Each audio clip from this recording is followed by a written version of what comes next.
ঢাকায় চলচ্চিত্রের আলোচিত নায়িকা পরীমণি ব্যক্তিগত জীবন এবং নানা কর্মকাণ্ডের মাধ্যমে প্রায় তিনি আলোচনার কেন্দ্রে থাকেন, তবে তা কাজের তুলনায় বেশি। পরীমণি নিজের ব্যক্তিগত জীবন বেশ উপভোগ করেন, আর সেসব মুহূর্ত ভক্তদের মাঝে ভাগ করে নিতে পছন্দ করেন নায়িকা।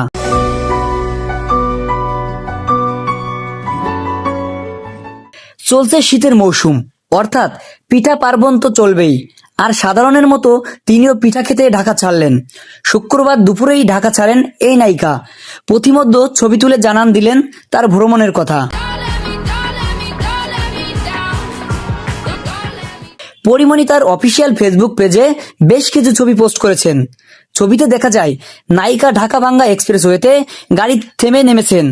শুভ্র সাদা রঙের একটি গাড়ির সামনে দাঁড়িয়ে তিনি বিভিন্ন ভঙ্গিতে ছবি তুলছেন।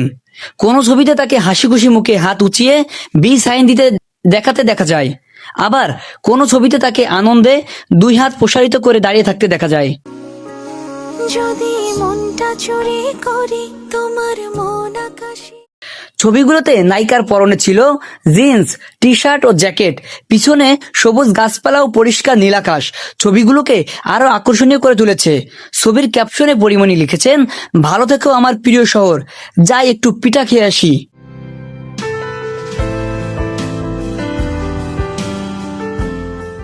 পরীমণির এই ছবিটি নজর কেড়েছে ভক্তদের।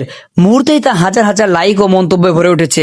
নেটিজেনদের অনেকেরই অনুমান, নিজের গ্রামের বাড়ি বরিশালের দিকে সম্ভবত রওনা হয়েছেন নায়িকা। সেখানেই শীতকালীন পিঠা খেতে যাচ্ছেন তিনি।